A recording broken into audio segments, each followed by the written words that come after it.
Thank you very much. All right, everybody here who wants to be here? Settled? Okay. Thank you very much. So, welcome to everybody in the room and to those who are logged in online. I'm assuming the online facility is running. We want to acknowledge everybody who's made time to attend, especially those that have come from a long distance to be here. And a particular welcome, obviously, to Steve's. Sorry, can we quiet there? Particularly a welcome to Steve's immediate and extended family. We appreciate the opportunity to commemorate and celebrate Steve's life with you.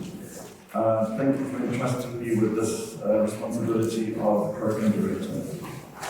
So as the program director, my job is to ensure that the meeting runs smoothly on time, and we haven't succeeded very well so far. We're trying to do better as we go along. So please can all the speakers, those on the program and those who might speak in the open mic session at the end, if we can do it, stick to the time allocated to them. I don't want to have to cut anybody short, but I always have to. There will be singing interludes and videos between the speakers presented here, which will be, the singing interludes will be led by Jessica Sherman, and you're all encouraged to join in. The words will be projected on the screen to assist you, and at the end of the memorial, we will be singing Nkosi Sikelel' Africa. Please be clear, we're not going to be singing the official post-1994 country anthem, but rather what we call the national anthem in the pre-1994 period. It meant a lot to Steve, and the words will be projected on the screen as well for those who might have forgotten them. Please note that as this is a school, there's no smoking on the premises, and there will be no alcohol served when we go for refreshments after the official proceedings. There will, however, be snacks and non-alcoholic beverages available in the school hall. There will be an after-tears gathering at the family home at 87 Hines Street, Babadi East, after the memorial. Everyone's welcome and is encouraged to bring drinks, alcoholic and non-alcoholic, to share. Please can everybody turn your cell phones off, put them on silent or in airplane mode or whatever you can to make sure that they don't disturb the proceedings. And then I've just got been told that as far as toilets are concerned, they actually are normally toilets right here, but unfortunately they're being renovated at the moment.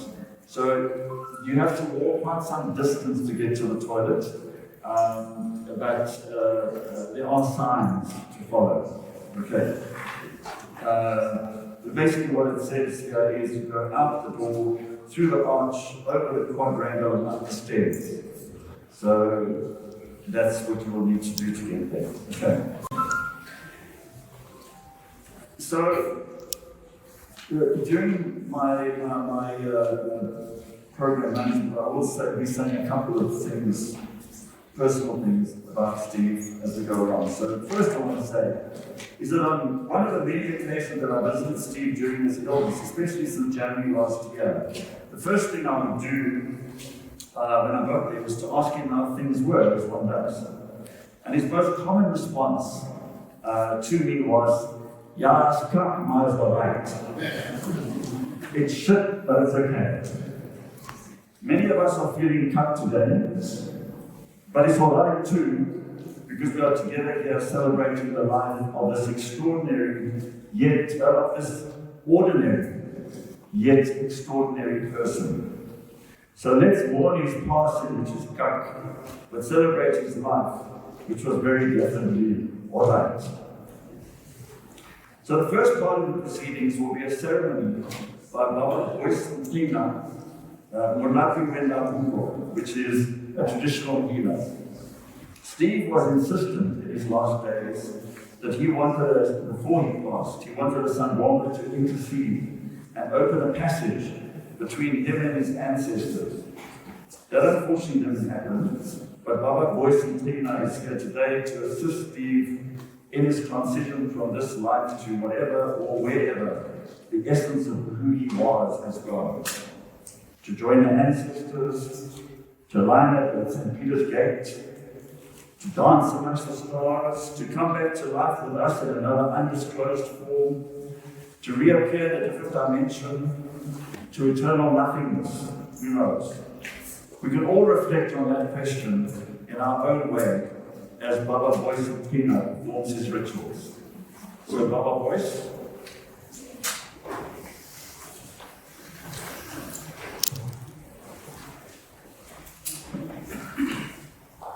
Warriors.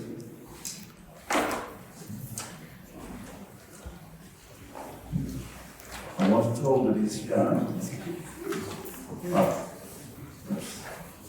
Here we go. Thank you.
Sambolani? Sambola? We are here today, this afternoon, to pay homage to somebody. My name is Boyce, a traditional healer. Some people will be asking, why this traditional healer here? Who are dealing with spirit? Spirit has got no color. It's not bones or anything. It can move throughout the roof or the bricks here. But I'm happy that I made it today to be here. I'm sorry for being late, but there's him who's got the roots on this thing. He wanted maybe we should start at this time. My course. So I can other people in the chat to bring here. Thank you.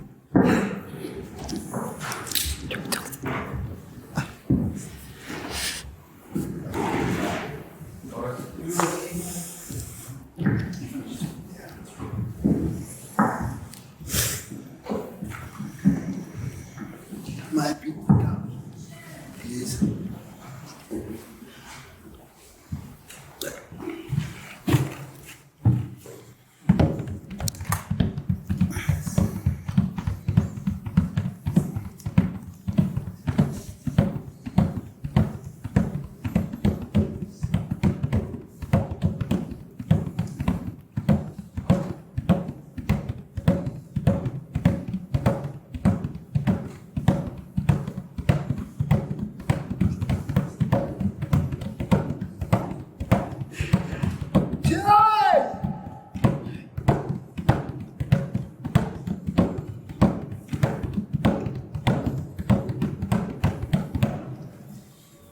roots.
Okay, thank you for your voice.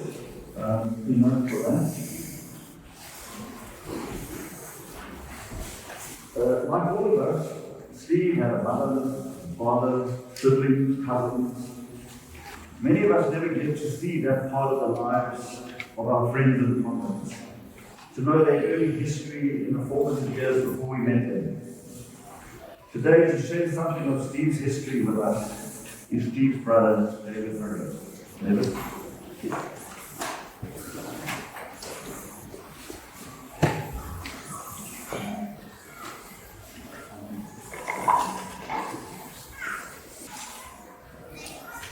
Well, what an amazing send-off my brother is getting.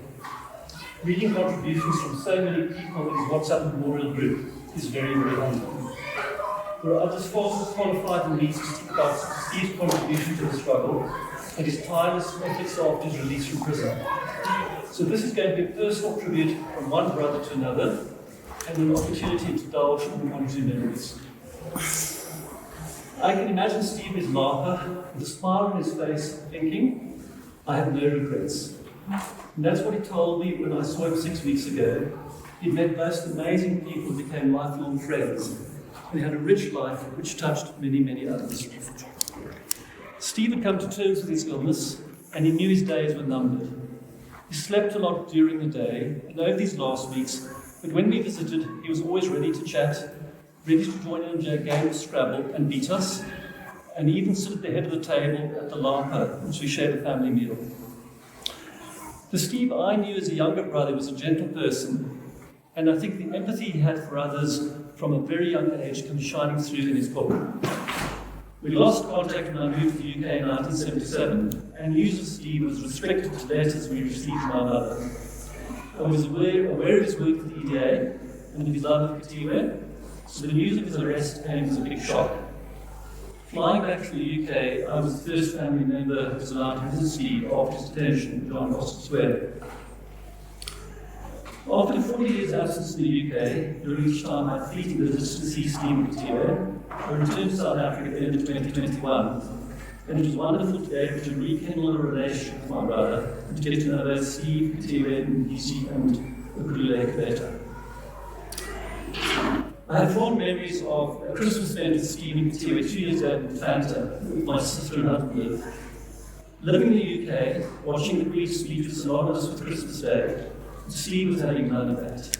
As we turned the TV on, Steve stood up, muttering something about her not having apologised for past injustices, and he left the room to find solace with a cigarette in the garden. Principles to the very last. In September of the following year, we visited friends in East London, where we found a small solar figurine of the Queen, clutching a handbag and waving her weedy wave. I instantly thought to Steve, took a video of the Queen waving in the sunshine, and sent it to him via WhatsApp. But just 2 hours later, we heard the news. The royal family were flying up to Balmoral, the Queen's dying. My video suddenly appeared to be in very bad taste. This was the Queen waving farewell to Steve. I went back into WhatsApp, saw with relief that Steve had not yet seen the message and deleted it. But a week later, at the Stephen Hospital, I thought a decent period of mourning had passed, and I sent the video again. It raised a smile. To his last days, Steve was the unrehabilitated terrorist. I know Steve would have wanted us to celebrate his life, not mourn his passing. And it's with this in mind that I look forward to meeting many of you later today. Thank you.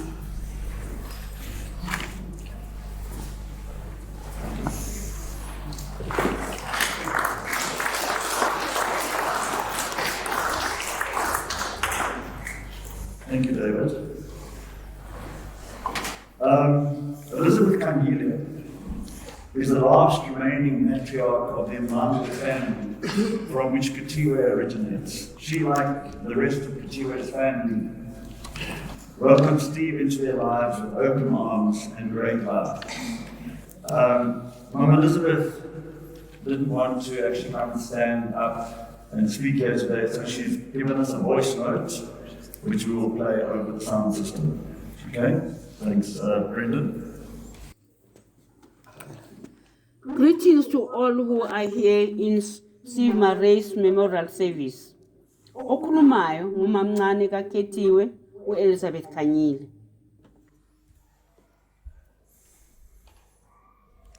uSteve Marais ngiqale ukumazi ngeminyaka yawo 1986 efika noKhethiwe bebuya in one of their political meetings in Soweto.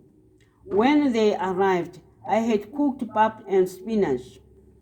I did not think that they would be free to eat what I had cooked, especially him, because he was a white person. I did not know he was going to be my son-in-law. When Khethiwe was taken into custody in Sun City prison, Khethiwe's mom, who was my sister, was the only one allowed to visit her. That's where mother-in-law to be meet Stephen when he had also come to visit Khethiwe and brought her some wool and knitting needles to do something as she was there. Khethiwe and Steve got married when Steve was now the one jailed in Pretoria prison. It was a sad moment for me to witness Khethiwe and Steve tying a knot while he was jailed. When they could not show intimacy to each other. That is why Khethiwe would hum a song by Paul Young, "Every time you go away, take a piece of me." When all the political prisoners were released, Steve could meet his wife, family, and friends. He was very fond of his in-laws. Whenever there was an activity or event, he would always be there with Khethiwe, Mlungisi, and Kululeko. On his last days, when we visited him in December, he did mention that Khethiwe has been a good wife and to him throughout their life, and that he felt sorry for her to suffer like this as she was taking care of him. In closing, he will be... Understand.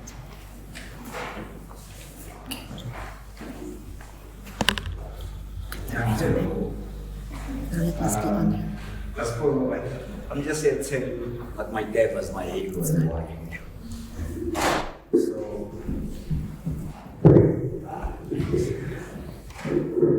anyways, before we go any further, I love Narok. I love Narok because he was a real oak. He always said what he thought and did what he said.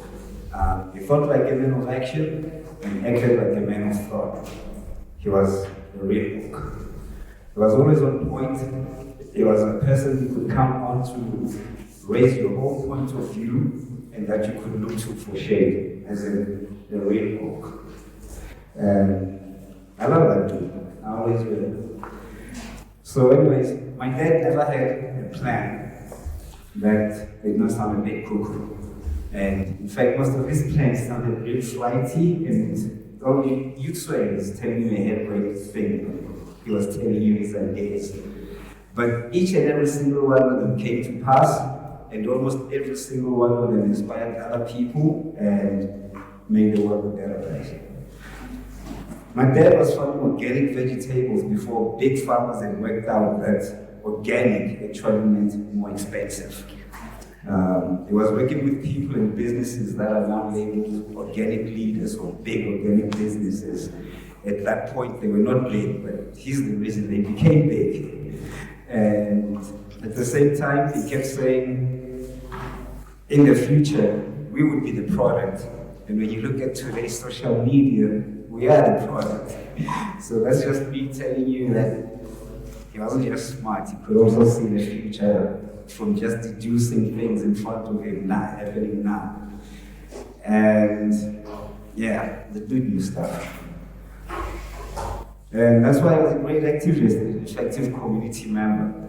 He never tried to be a leader, even if it was his idea that was driving the thing. He was just happy to be part of it and see to its result. But I don't want to talk about my dad, the activist. I want to talk about my dad, the man, the person, the guy who helped raise my brother and I, the guy who was a good friend to many here, and the guy who was a real oak. As far as I'm concerned, Stephen Marais was the definition of commitment, dedication, and love. He was committed in his commitment, and he showed a real love to that which he was dedicated to. His commitment was in his dedication to his family and the things he loved. This commitment is proven by his dedication to his wife, my mom, who he loved beyond words, and always gave pragmatic expression of love. His romantic expression with my mom would never be empty symbolism. It was generally, he wasn't the sort of guy to buy flowers or make big romantic gestures. His romantic moves were pragmatic actions that helped my mom with actual real life activities and everyday living and the goals at work. Not flowers that were just going to go after a few days, you know, or gifts that she wouldn't use anyway. And he lived for his family. He was dedicated to showing a member of his family's true love, even if that was the case.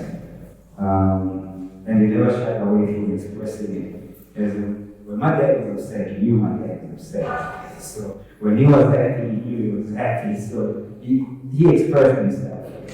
And he was an amazing dad. My brother and I can vouch. And he was a very cool uncle. I'm sure Michelle and Megan can vouch. And he was a top singer, as Uncle Dave just testified. And he was dedicated. And in his dedication, he showed true commitment to what he loved. He loved life and he embraced it all in its fullness. Happy moments, sad moments, and all the moments in between and their emotions. He was never shy to be any of it or all of it, whatever the situation called for him to be. His dedication was the best expression of his relationship with the community and the wider world. He basically did anything, he never did anything in a small way. And I'm sure many of you can benefit that even if my dad was saying he's going to do a small thing, to the rest of us it just sounded like a really great thing. So, yeah, that's why he was a real oak. And he was always inspired to do what needed to be done for the reason that it needed to be done. He never did anything to get credit, be praised, or just to be known as the person he did it. And that's what my dad taught me, that you do things simply because they just need to be done, not because you're going to benefit something out of doing this. So, at the same time, instead of who mobilized a few friends and climbed up the Machalis mountain to clean up the hiking trails and the vet mountaineering club's route. No one had asked him to do it, and no one knew that he had done it. He simply did it because he was irked by the litter and how it spoiled nature and was concerned about what an eyesore it all was. So he climbed up the mountain and literally cleaned it up. And that's the sort of book he was. He never asked for any credit, he never asked for any praise, he never even wanted acknowledgement. In fact, he never even spoke about it. Yet everyone who used that path and climbed that mountain could only continue to do so because my dad cleaned it up and made it possible for them. And they never knew that he's the guy that did it. And just to try to close off, like as backbreaking and as demanding as that was of him, and as much as he had to go and make an effort to convince his friend, Uncle Rodney Wilkinson, who's another terrorist, and some of you might know the guy that blew up the Kuba power plant. But they did their job, they did their work to clean up the mountain diligently, without complaint, and with their full attention and care. And that's the smallest example I can give of things he always did that were really hard. But for him, they just seemed easy. And throughout my life, I witnessed my dad do big things that required self-sacrifice and generally giving up advantaged position. And because of that, we learned a lot from other people that he was in the struggle with about him, and some of the operations that he was vital to in MK that he never spoke about or said anything about ever. And for me, that just showed real love. He had like a real love of human beings, he had a real love of nature, he had a real love of people, and creatures big and small. It was all important to him. Whether it was a little blade of grass or a big tree, it all mattered to him. And he cared for young people, and he worked a lot with young people, even up to his last days. And all of this is because my dad was a rebel with a lot of causes. And because of his causes and the things that he did, and no, don't mistake me to be saying he did them alone. And you know, I know it was part of a bigger collective and a lot of the things he did. But because of the things that he did, he basically proved the adage that you don't achieve democracy. People fight for democracy, which is pretty much like everything else in life. Like that I learned from his activism. Like, as much as people can say, but you know, you guys have been so active and things still get worse. My dad taught me one thing, that if you're not active, can you imagine how far worse it would be? So, because of that, I just wanted to tell all you guys that my dad was a real oak. And I know a lot of you know it, but I just wanted to acknowledge it in front of all you guys and let you guys know that that's the kind of dad he was. Sure.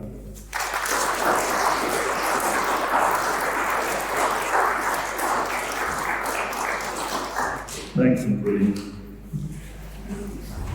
DC, sorry. Desiree Seaforce is one of Steve's oldest, closest and valued friends, assisted him in many ways. So there's little doubt that the family would ask her to say something at this memorial. However, Desiree is here, but she has chosen not to speak, but rather to make her tribute to Steve in song. So, Desiree.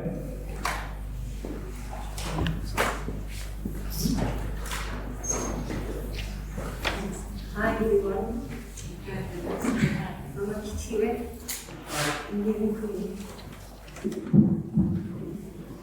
when I was asked to speak, there was something that I needed to seize. It is something that I wanted to sing to Stephen when I next saw him, and I didn't get the chance. So I'm singing it to you, Mama. Spirit of God in the clear running water, blowing to brightness the trees on the hill. Spirit of God in finger of morning, fill the earth, bring it to birth and blow where you go. Blow, blow,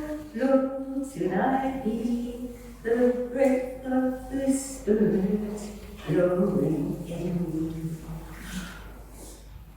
you, Stephen, for having left this world in a far better place than the one that you were born in. Thank you. Thank you.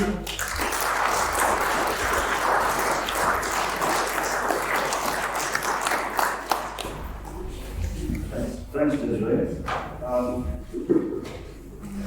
One of the times that I went to see Steve, to try and get him to come and watch a movie in the lounge, I walked into his room and he was lying on the bed with his eyes closed.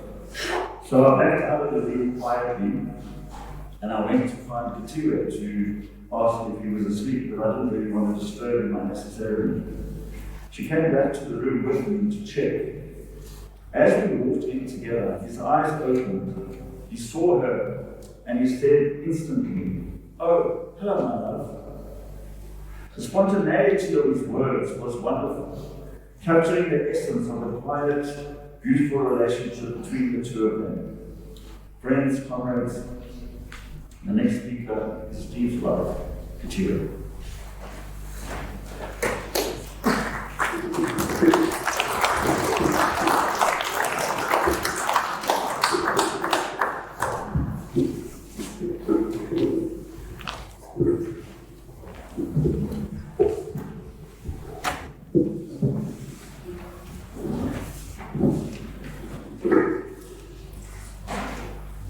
Thank you very much to everybody who's made the time to be here today. I'd like to thank the program manager, program director, Comrade Marais, and the planning committee. The planning committee was a small group of comrades who instantly availed themselves to assist in arranging the logistics. I would also like to thank all other comrades, my family members, friends, and hopefully all protocol observed. As I said, first I would like to thank the planning committee because even though I was aware Steve was going and he also was aware that his end is near, one is never prepared to jump and take care of all the logistics. So I would like to thank these comrades who instantly avail themselves of their own free will. Maurice Milas, Catherine Hunter, Charlotte Ekwade, Gole Marais, my son, Sheila Nguyen, Mlungis Marais, my son, Chipanda Kapola, and Comrade Rex Gavenda. I know Comrade Sani would have wanted to actively engage in this committee, this group of the planning, but he was held up by his activism, especially on the pro-Palestinian. But I would also like to thank Comrade Sani for assisting in securing this venue. I would also like to thank Comrade Peggy for assisting and liaising with the Choreno printers for the program.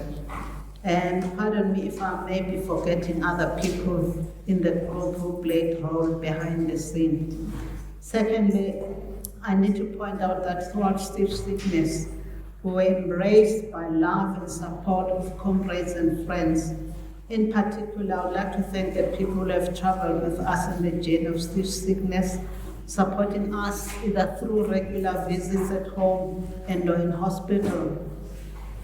And comrades such as Comrade Raymond Sadna, Comrade Maurice Mivas, Comrade Dave Douglas, Comrade Dave Forbes, Comrade Yancy Lawrence, Margaret, Comrade Catherine Hunter, Comrade Frank Menches, Comrade Bobby Rodwell, Comrade Rex and Anand, Reverend Wesley Mabuza, Comrade Laurentia, Richard and Pete, Comrades Annalette van Skarkbeek and Hank Kutsi, Comrade Tim and Ilza Wilson, and Comrade Tim was even gracious enough to accompany us for doctor's consultation. I would also like to thank Comrade Damien and Susan.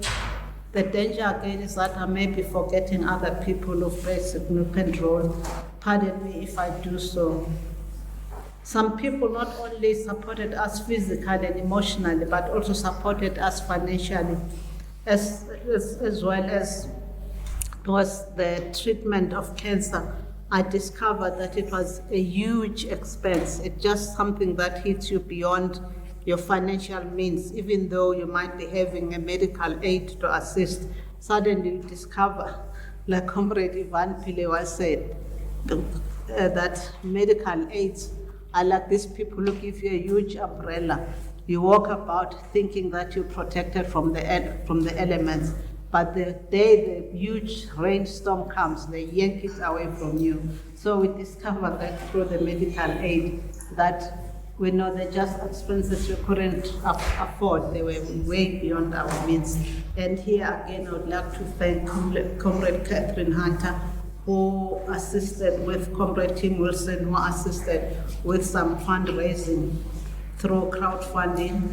I would also like to thank the individual contribution from Comrade Ivan Pillay, Comrade Tim and Ilza Wilson, Dave Douglas, Comrade Mavusum Simang, Comrade Peter Present, Comrade Derek and Trisha Negop, Comrade Brabama Sigele, Comrade Laurentia and Pete, Mandela Fulbright, Comrades Diane Bethlehem and Emilia Potenza, Comrade Lisa Seftel, Comrade Jane Evans, Comrade Yanni Lawrence, Mr. Steve Jobson, the brother to the late Billy Hossein Jacob, all the way from Australia. He supported us also through his various contributions.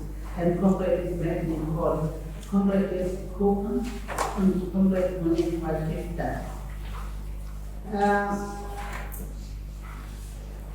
When Steve was sick, he just discovered in 2022 that he was having a bit of a discomfort just below his stomach. And he went to the clinic.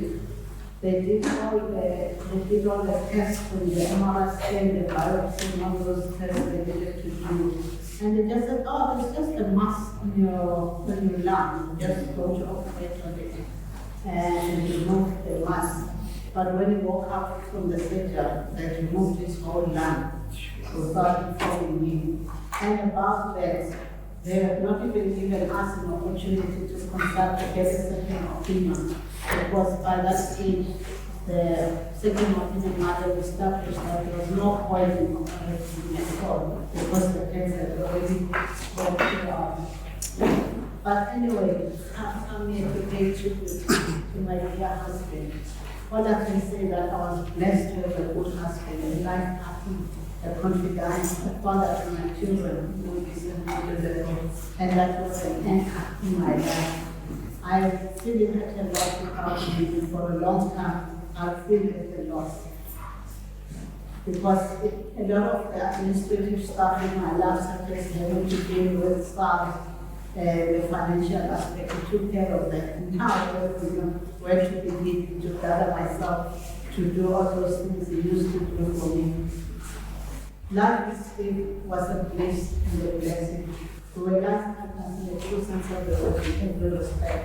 So when you see me getting thin, don't be surprised that he used to be our cook at home. We would cook together. So I don't know if I'll find it interesting to cook anymore, nor would I want to cook. Hopefully, Kululeko has been trying to take that role where it says that Mommy must eat, Mommy must eat. I'm cooking this today, you have to try it, you have to make an effort to eat. So I'm really missing. So perhaps just to inform people who might not be aware that there was no funeral and there will be no funeral because Steve, in his last act of generosity to humanity, he decided to donate his body for medical science and research purposes. So while I'm mourning his loss, there will be no that kind of closure where you know there is a loved one because they have been cremated. And Steve touched many lives, and he himself was touched by so many lives. I'm sure we've seen so many of the accolades and messages of condolences that people has been writing, has been posting. Steve had a great sense of justice, empathy and compassion, kindness and peace. He had great love for humanity and nature. A number of people that I mentioned above was connected to the through him, although I didn't have my own connection, my own life with some of the people. As I've said, he touched so many lives and was touched by many lives himself. Many people here today sent their message of support and condolence. Steve was connected to a whole range of communities in rural communities through development work, especially when he was working for environmental development agencies. And he was also an eco-socialist activist. And I hope people carry on that kind of legacy that he tried to put his efforts into doing. And just the last thing when he was dying, that I wish I failed him. He said to me, next time I'm very critical and said, please do not take me to the hospital. I do not want you to take me to the hospital because I don't want to die at the hospital. I want to die at home in a familiar environment with my family. But in a critical moment when he couldn't breathe, we had to call an ambulance to take him to hospice because we'd already registered with him. And the doctor came that morning to say, no, we'll just take him to hospice, stabilize him. Perhaps in 5 days' time he'll be all right, would have been stabilized. Or we might keep him a bit longer just for management, but he'll be back at home. So even though I saw his health deteriorating very, very fast, especially in the last week, I still didn't think that that was the end of it. So I'm still very shocked. I'm still trying to deal with acceptance, even though I know it's a reality one has to deal with. I thank you.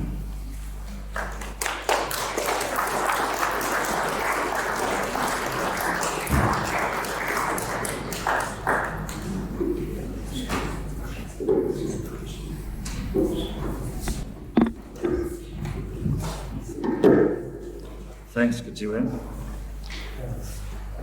Like most of us, Steve grew up initially in his family's chosen religious space. In his adult years, though, he wasn't really a practicing religious person, though he might have said that there were some spiritual aspects to his life. But that lack of formal religion in his own life didn't stop him from being very close friends with a priest, Reverend Wesley Mabuza, who is the next speaker. Reverend Mabuza.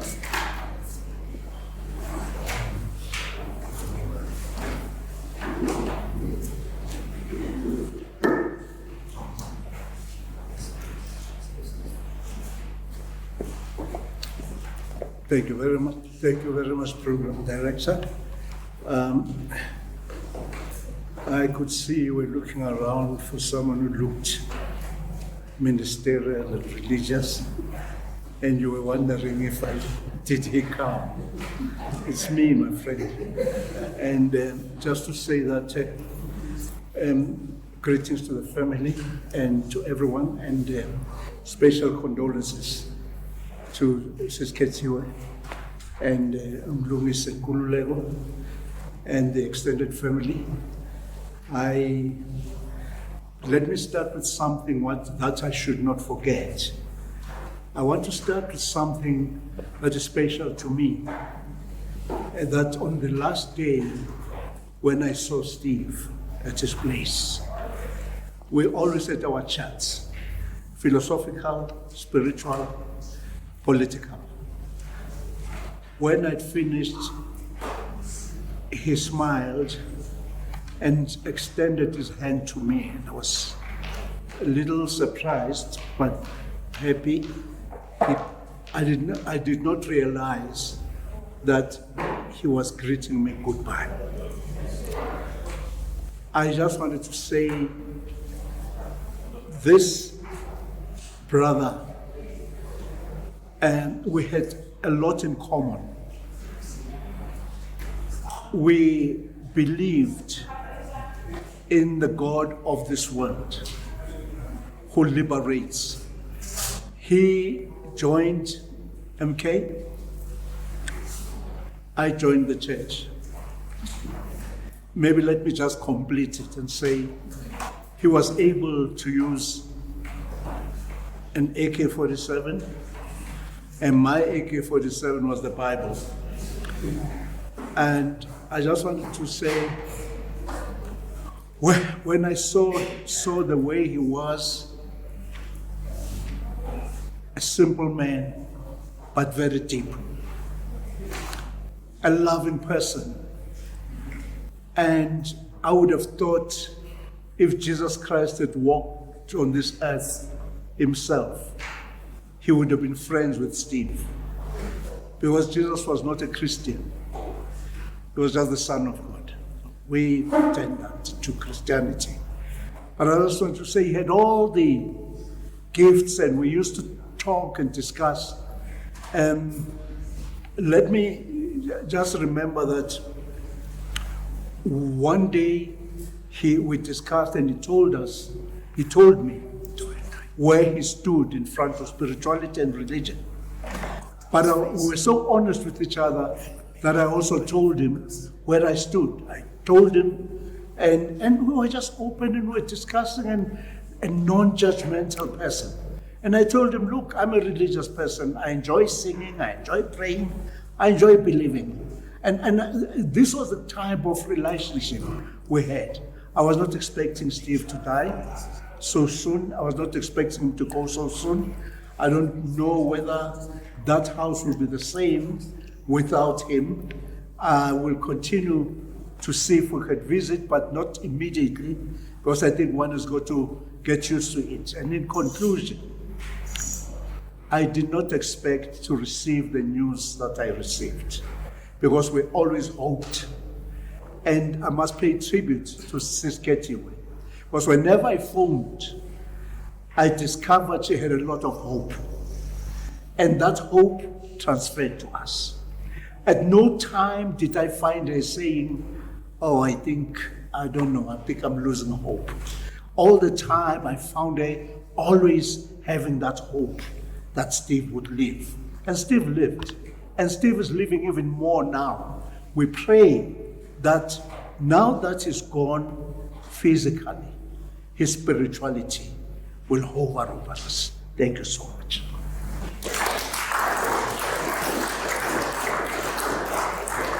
I just forgot to say that we are busy. It's Good Friday time. Please, when I move out, it is not because I think the service is wrong. Thank you. Thank you very much, Reverend Mabuza. Steve was convicted for working underground for the ANC about half a generation after Raymond Sutton. But though they didn't spend time together in prison, they developed a close friendship, and Raymond was one of the many people who visited Steve and Ketiwe regularly throughout Steve's illness. Raymond.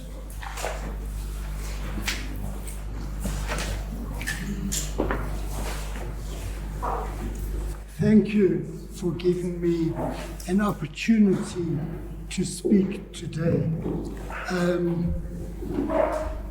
When I did meet Steve in prison, he was going on trial. I was coming back to jail for other reasons in the state of emergency. We were not supposed to talk, but we did manage to smuggle some things. But I want to first talk about my re-entry into his life. I heard about his lung being removed, and I went to visit, and I could see that he was in a perilous situation.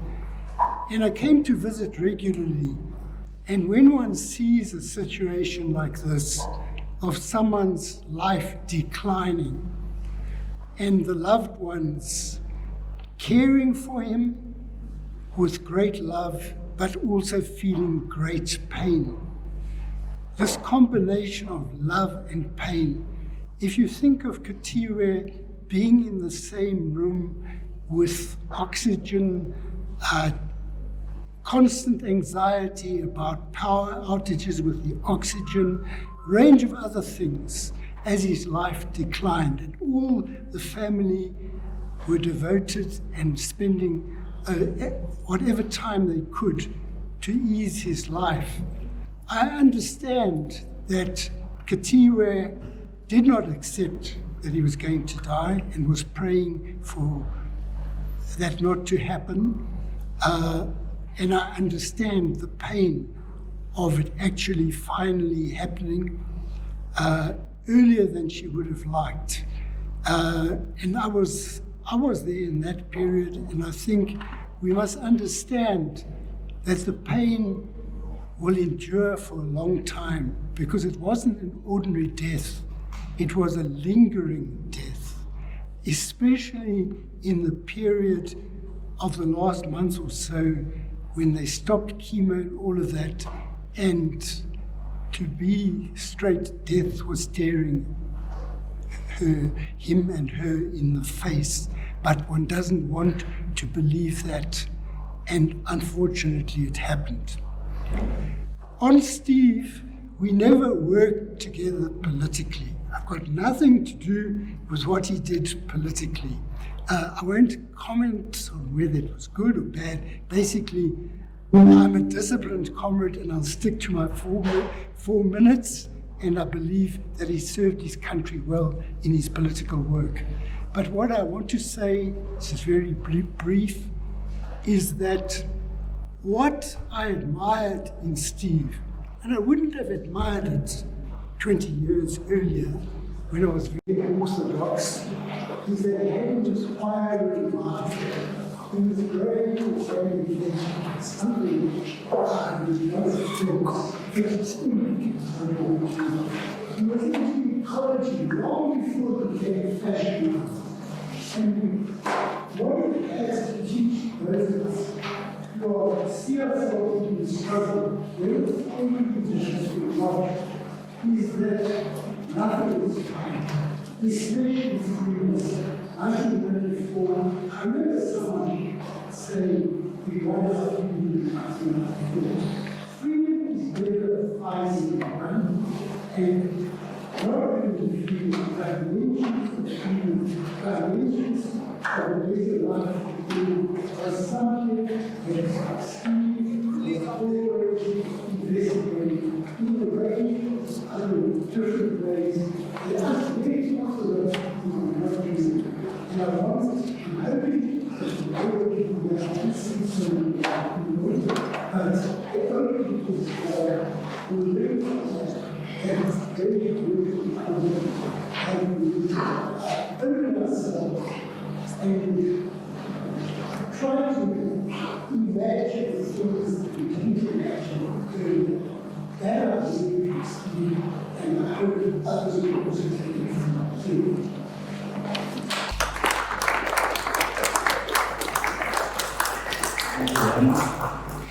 Just to mention that at one of the book launches of Steve's book, Randy was one of the speakers as well.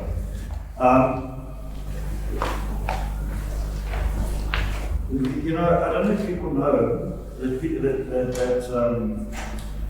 Steve was a lover of rock music, like Andrews, like Bob Dylan, and various other people. But I don't know if people know that he didn't just listen to it, but he also played rock music. So some brief insight to Steve Marais, rock musician.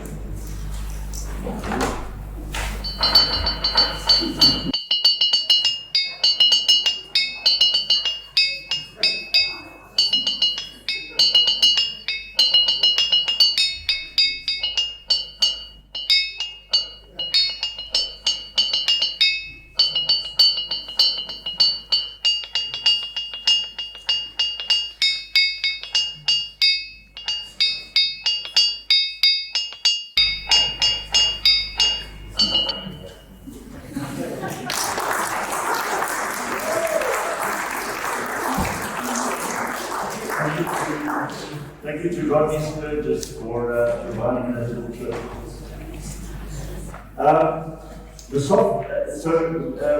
Unfortunately, one of our speakers, an important person in Steve's life, Harper, who was Steve's recruiter into the ANC and MK, but also a very, very close friend who shared a love of organic vegetable farming and so on with him.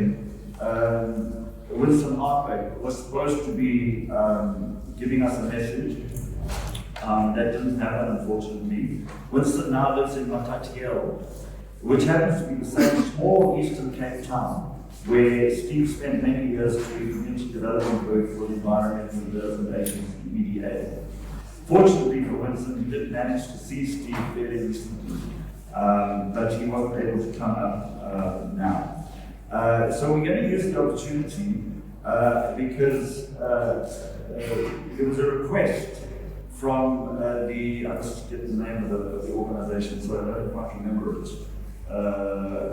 The organization wants to just have a word here. It's an organization of which Katiwe is a board member. You might know that one of the things that Steve and Katiwe did after 1990 actually, they set up a translation and interpretation organization called Afriphone. And then so they did a lot of translations for different organizations. A lot of the Constitution, for example, they did translations of various other legislation as well. And Katiwe was actually a member of the Pan-African Language Board at some point. But she's now a member of the South African Language Practitioners Council or Board, and so the CEO of the board, Mr. Lance Schultz, wants to say a few words about Stephen and Katiwe. Thanks.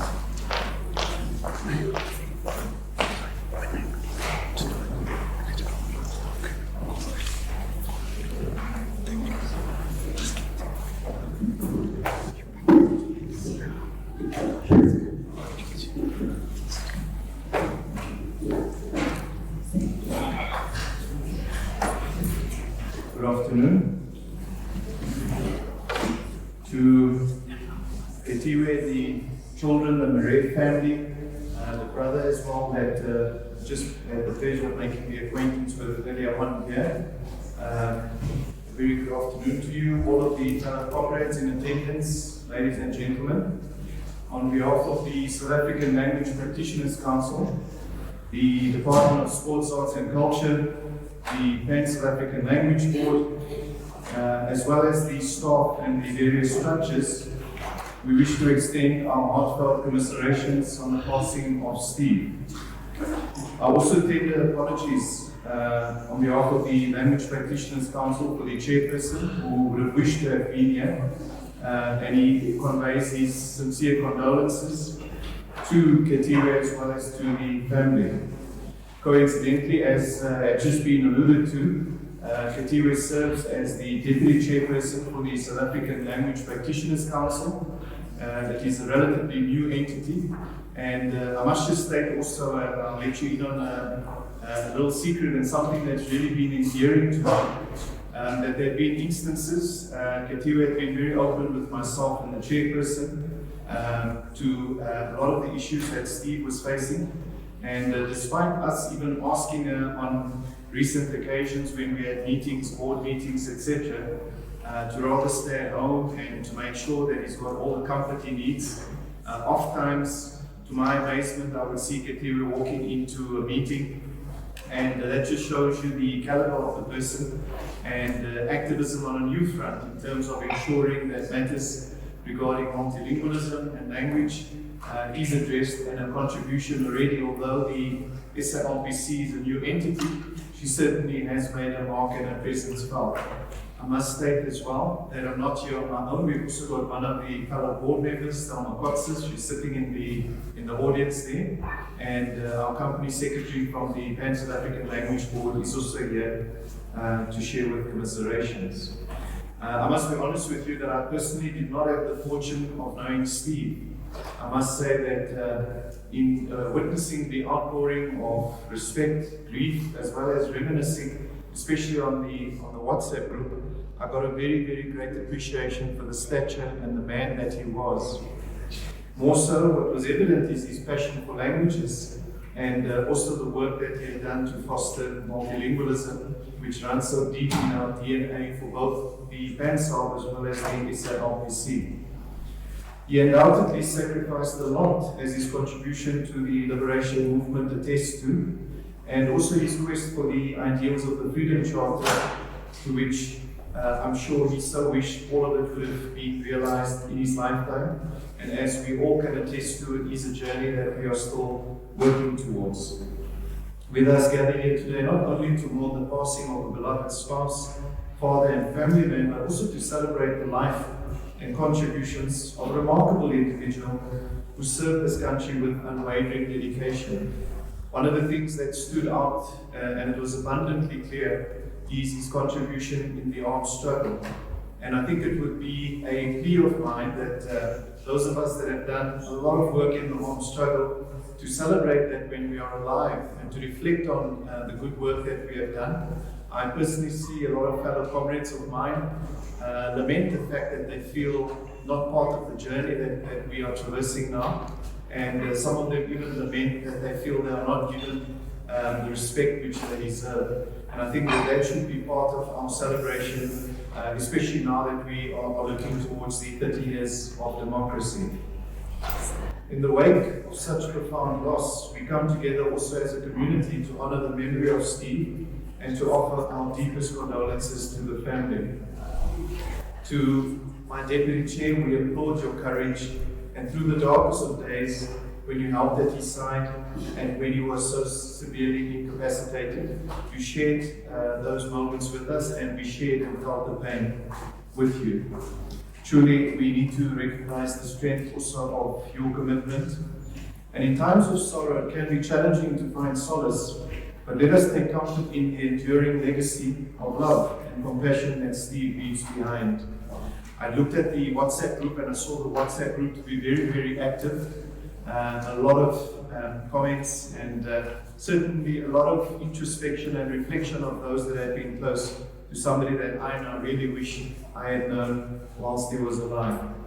As we bid farewell to Steve, the board of the SALPC extends then the support and sympathy to the Marais family, who undoubtedly feels the weight of this loss most profoundly. May they find strength in each other and in the outpouring of love and those whose lives Steve had touched. In closing, let us honor Steve not only with our words today, but also with our actions in the days and years to come. Let us strive to emulate his example of commitment to a better life for all, his dedication, compassion, and service, ensuring that his legacy continues and leaves a lasting footprint on the lives not only of us, our forebears, but our children as well. Rest in peace, dear soul, and dear friend whom I never met. You will surely be deeply missed, but your spirit will endure in the hearts of those you have touched. Thank you.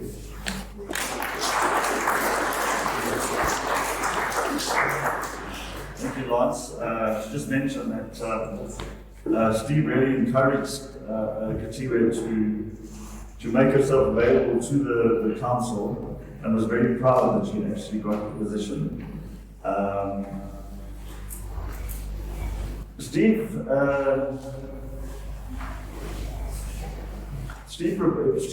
was in MK, but he wasn't really a sort of frontline activist in MK. And one of the things he did was he provided logistical support to his fellow terrorists. Like him, she wears that title as a badge of honor when she undertook her MK operations. They both spent time in prison and have remained friends and comrades ever since. Marion Swan.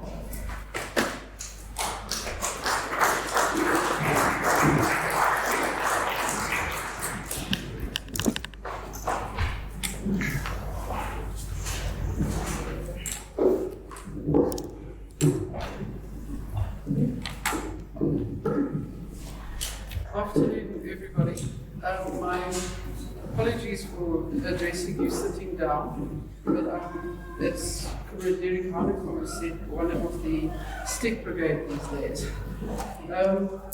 As Marais has said, I'm a former member of Kotoe Sizwe, or MK as we knew it.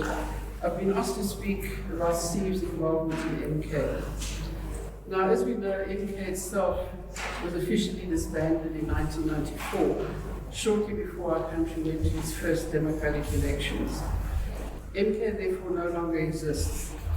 What exists are a number of organizations of former members or veterans of MK. I'm not speaking in any official capacity today.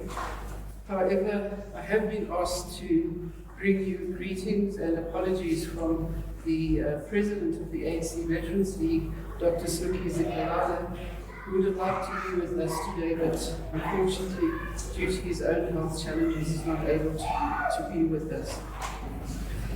I do, as I said, I'm not speaking in any official capacity, but I do believe that I represent the views of all genuine, freedom-loving former members of MK. And what follows is a short personal tribute from one former MK member to another.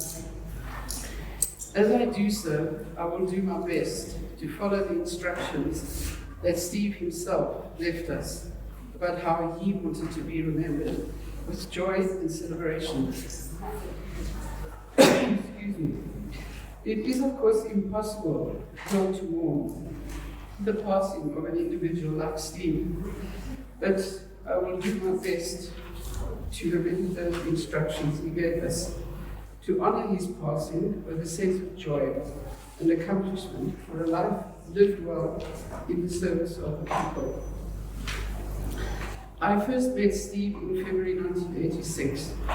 We were introduced to one another by our respective commanders in MK, both based in Lesotho. I had been working from Lesotho as a member of the Special Operations Unit for just over a year when we met.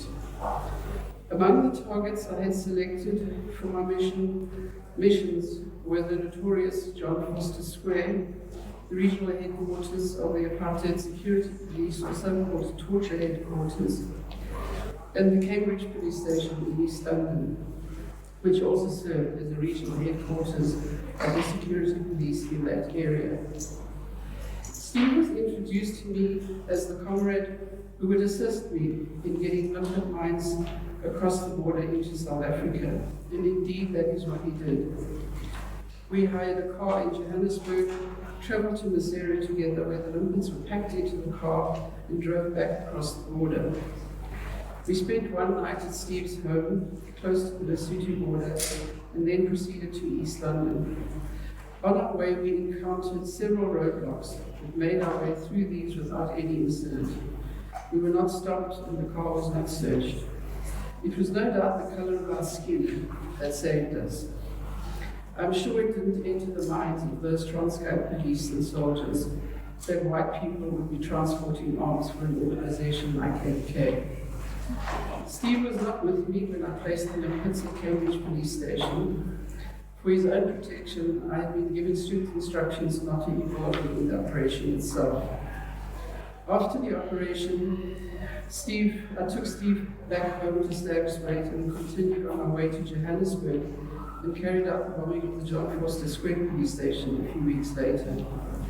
Neither of these operations would have been possible without the assistance and bravery of Steve. This was by no means the first operation Steve had assisted with. He assisted on a number of occasions, transporting comrades and arms across the border. He recounts some of these in his book, including a remarkable operation in 1984, in which he transported a huge, heavy antique chest of drawers containing weapons for MK in a small passenger plane. Steve recalls also the events of the 16th of June 1985, when he transported arms across the Lesotho border with Comrade J.J. Mtunya. These border crossings may sound like fairly straightforward missions. After all, as I've said, Steve was white, and white people were generally not regarded with much suspicion. However, as Comrade J.J. himself has pointed out, the Stavsgate area that Steve was operating in was a dangerous area. It had been the scene of many clashes, between both MK and Upper guerrillas and the apartheid armed forces. A number of MK cadres lost their lives on the very road that Steve and JJ traveled that day. JJ says that as a result of the assistance he and others got from Steve, MK was able to establish 3 main bases in Matatiele. While Steve was not part of the building of these bases, JJ says the assistance he provided was once again invaluable. As someone who had lived and worked in that area for a long time, Steve was well aware of the risks involved. But as he himself writes, he had resigned himself to the fact of his own death in the knowledge that it is for a just cause, and I quote, and that my own short but full, bittersweet life will not entirely have been in vain. In his book, Steve pays tribute to a number of the comrades he knew and worked with in Lesotho, including, of course, the 2 individuals who recruited him into MK in 1983. Winston Harper, whose MK name was Henry Khumalo, and the late Sandy Jacobson, who went by the MK name of Willie Khumalo. As someone whose sense of injustice was strong from a very early age, it's not surprising that Steve found his way into the ANC and MK. Steve handled his duties as an MK member as a true cadre. I know that cadre has become a swear word or a joke to some, but Steve was a cadre in the true sense of the word, born of the people and in service to the people. Steve remained true to the oath of allegiance taken by MK soldiers, which was, and I quote, to place myself in the service of the people, the movement, and its allies, and to serve with discipline and dedication at all times, maintaining the integrity and solidarity of Umkhonto weSizwe, the People's Army.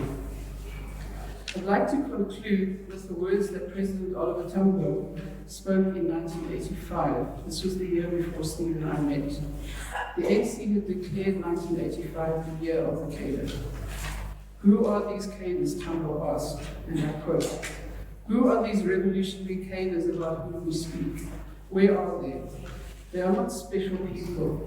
It is we, men and women, young and old, black and white, who are involved in daily struggles, making sacrifices in pursuit of the people's cause. The distinctive feature of the revolutionary cadre is a high level of discipline, dedication, and courage in carrying out the tasks assigned by the movement. Such cadres are guided by our goal of a united, non-racial, and democratic South Africa. The strength of any organization lies in the caliber of its individual members and units. We need cadres of unquestionable loyalty, dedication, and understanding of our struggle. End of quote. Steve was one such cadre. Our country today is desperately in need of cadres of Steve's caliber. Dedicated, humble, unassuming, and true to the end. Hamburger, Steve, I salute you.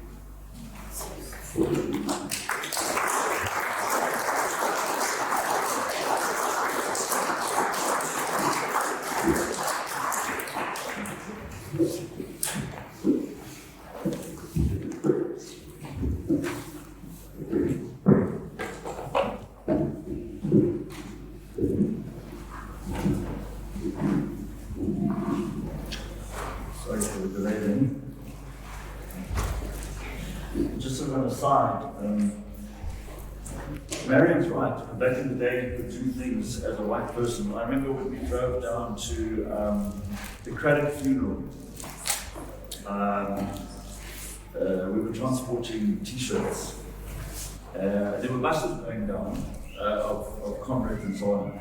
And we realized the only way we could get these T-shirts down, because there were going to be roadblocks from all directions into Craddock. So the only way we said we could get those T-shirts down there was by going and calling over 4 white people. And indeed, we weren't stopped. We went through roadblocks, but we weren't searched. But there's a kind of irony that it still continues today. I don't know if other people have had this experience, but I drive a sort of fairly old car, but it was Skoro, which is quite in demand actually. by some people in the black community. So sometimes when I come to roadwalks, I get weighed down. But as soon as I get closer and they see who I am, that I'm white and of the older persuasion, they say, "No, my darling, that's okay, you can go." So I could be running a very successful sort of side business of running all kinds of things and get away with it. So apartheid, that actually is a nice segue into the next speaker, because apartheid didn't just separate people from each other in their daily lives. It also kept them apart in prison, even if they were convicted for doing the same thing. Thus it was that Steve found himself in Pretoria Central with a klomp wit bandita, a bunch of white prisoners, bound together by a common commitment to play a part in liberating our country from all forms of oppression, exploitation, and discrimination. And here to speak on behalf of his fellow bandita is Roland Hunter. Okay, you want to sit as well? Yeah.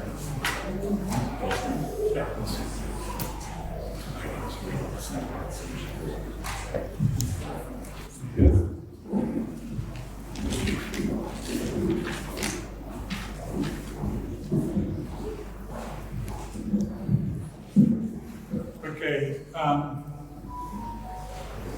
thank you. Yeah, so this is a bunch of us got together from the late, who were in that thing called the Security Prison Victoria in the late 80s with Steve. There was a woman's equivalent. The feature of this thing was there were very few people in it. So, you know, we would live in a society of 3 people or 6 people. I remember a time there were 6 of us, white men, and we got split into 2 sections. So for months at a time, it's 3 people. So actually the note I got from Rob says, in our world, you could spend 7 or 8 years with just 7 or 8 people. I remember it being tighter than that at some point. In the room today are some people who were in security prison in the 80s, overlapping. So Derek, Ian, and Raymond had been there before any of us were there. And the women's side, even smaller, and we've got in the room people who have been there as well. So this social pressure, I used to say, it's like being, you know, we all had a similar politics, I guess, but, you know, you went and lived in a commune, and then you locked the door. So enough of us from the 80s, we were still in communes, and you know what, it's a bit tight, you can go and have a walk, so you couldn't really walk in this context. So I say all of that because in comes Steve. I was already in there when he arrives, and it takes me a while to understand this, but as a bit of a repressed hippie myself, I came to recognize something of a hippie in Steve, and you know, it's picked up in here. PAC guy mocking ANC because it started using hippies. And so I say that because I recognize something there, and I think it's not incorrect, and you know, a guy who's trying to grow garlic later, and so on and so forth. And I was jealous. But into this hot atmosphere comes Steve. And when I'm trying to remember what was it, when we were all trying to remember what was it, you know, the first thing that we come up, everyone has said he had such a big heart. He was such an empathizer. And he managed to get behind all of the protective shells which we erected around ourselves, especially in this small society we had there. And he made our prison life easier because he was a bridge builder. He was a reconciler. You know, you get angry with someone, you wouldn't talk to them for 3 weeks, and then you've only got 2 people to talk to instead of 3, right? So Steve is stepping out a little bit and helping to do some reconciling in that walk round and round a 50-meter circle of concrete. Hours doing that in little 2s and 3s and whatever. And in that process, he was being a bridge builder, a reconciler. If there were ructions, as they sometimes were, he would try and sort things out in a gentle way. Of course, not by command, not by gentle persuasion, creative suggestion. Eric remembers that empathy being shown to him when he was down by Steve saying to him, calling him, Mamasa Anaka, as a way of saying, we're in this together. My mother's another child. And then, as Marais said, sometimes when people ask Steve who's it, he would respond by saying, it's God, all right. And what was he saying there? Nietzsche has summarized his kind of approach to coping with difficult times. But I've never heard anyone else say that. It was only Steve who said that. So. I think we all know that coping with difficult times needs. We all use humor. And there was plenty of humor. So the more we thought back, what happened in those, by the way, 35 years ago that I left, so it's long ago, this walking around the corridor on this young, small group of white men. What we remember is the reconciling, but we also just remember jokes. Tricks we played on each other. Oh gosh. Now, I'm wondering whether I dare to tell you something. So, now there are Steve's nice phrases. When he's asking after your health as a man, there's all men in there, he might say, who's your tomato? Who's your tomato? Which is a little bit like, asking after your health. All right, I don't need to go further. So you might respond, it's Reeds, or no, it's pumping fine, really fine. And that was about, all right. So it wasn't all doom and gloom, we had humorous times. Let me just tell this story. He was not at all homophobic, Steve, but somehow Eric and Rob decided to prank him. So they concocted a birthday card addressed to him from the Gay Association of South Africa, guys. Happy birthday, Comrade Steve. We are quivering for your release. He made sure that the card came in a properly addressed envelope, and it had been with a big prison stamp on it as well. So it all looked very approved. It had been approved by the censor. So Steve got this thing, and he read it all out loud. At the end, he said, Eric, they're quivering for my release. I couldn't quite get his head around that. So now, we all burst into laughter. Fine. So Steve decided to prank Eric back. Eric didn't like insects, but he had a sweet tooth. So Steve built with his artistic talents. He sculpted a massive cockroach out of soap and gave it legs made of pipe cleaners, and he stained it brown with boot polish. And he perched this horrendous insect on the top of Eric's stash of sugar. And after we locked up, Eric wanted to make coffee, and then we heard a loud shout. And the sound of a container hitting the wall, and sugar goes flying everywhere. And anyway, that was the humor we played, the tricks we played on each other. A bunch of men locked up together for ages. We lost a friend. We lost a comrade. We lost a person that we lived with for many years. And I didn't necessarily spend a lot of time with Steve afterwards, but I was really pleased to at least have some time. A few weeks ago, we all went to drink with a guy. As always with these kind of funerals, and more, because there's a chat group, and there's a chat section of the online version, we learn more and more about everybody in the funeral. It's so frustrating. I wish we knew. And yet there's a richness now, to my knowledge, of Steve Johannes. I want to just confess that. I think I've said it all. I hope my comrades are happy with my delivery. Thanks very much.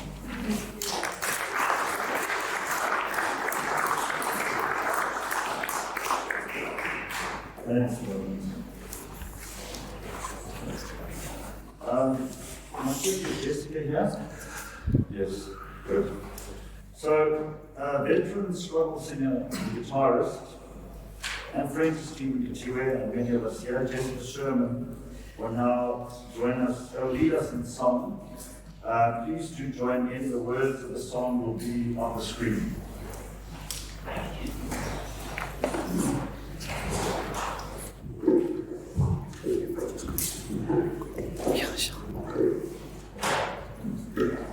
Okay, thank you. As Marais said, please join in. I wasn't asked to perform, I was asked to lead a song.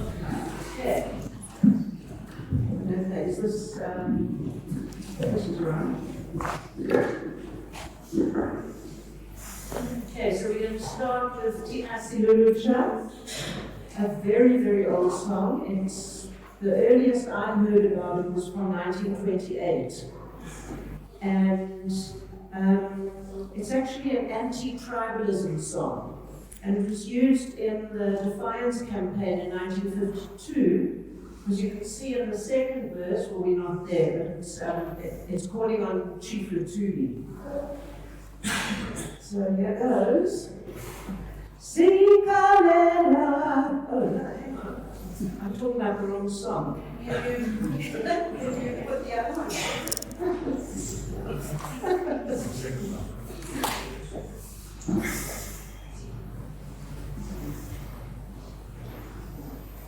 Sikalela is the Lagiti. That's the one from 1928. There we go. Okay, as you can see, each line repeats. Sikalela, Israelagiti, Sikalela, Israelagiti, Elatatwa, Galmakalakachane, Elatatwa, Galmakalakachane, Zulu Kosa, Sutu Gaganani, Zulu Kosa, Sutu Gaganani, Chief Lutuli, Vulitiromo, Chief Lutuli, Vulitiromo, Sidokena Singama Volunteer, Sidokena Singama Volunteer, Zulu Kosa, Sutu Manyanane, Zulu Kosa, Sutu Manyanane, Sikalela, Israeliti, Sikalela, Israeliti, Elatatwa, Kalakachane, Elatatwa, Kalakachane, Zulu Kosa, Sutu Gaganani, Zulu Kosa, Sutu Manyanane.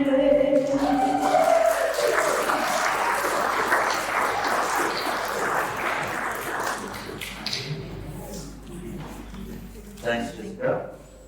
Sorry, there was a confusion about the not just which song we were singing, but actually, I see we didn't have all the words, but let's slow it down. Over the past decade or so, like many of us, Steve grappled with his changing attitude towards the ANC, the organization that many of us supported, worked in, and sacrificed for in the struggle years. In considering his political options going forward, Steve worked with others on the idea of an eco-socialist party with an irreverent name and logo. Could we have the irreverent logo? That was the logo of the party. That's Steve's hand on it. And it was called #SHARP. SHARP, S-H-A-R-P, #SHARP. So he worked with a number of other people on this, and one of their collaborators in the project, Mitchell Black, will give some insight into the organization that they called #SHARP, and which was seriously considering putting forward candidates in the last local government elections. Thanks.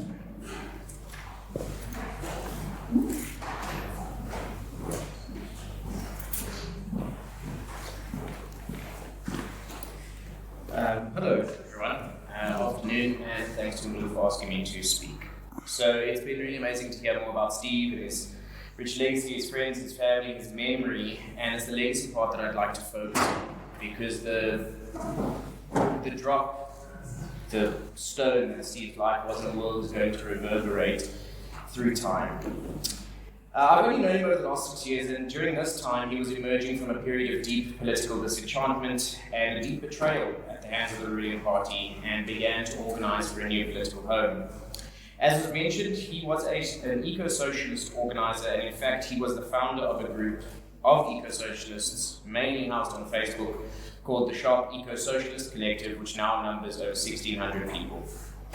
When he sounded out the call for people to come together and start organizing, only 18 of those 1,600 decided to come forward, And to give you an idea of the type of politics that Steve shepherded, Sharp defines itself as an activist collective bringing people together in a critical red and green politics of eco-socialism. It is a home for activists who fight for economic, social, political, and environmental justice for all.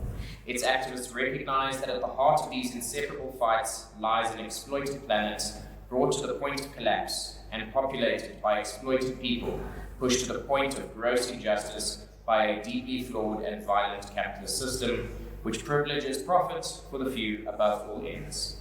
Sharp's vision, however, was the opposite.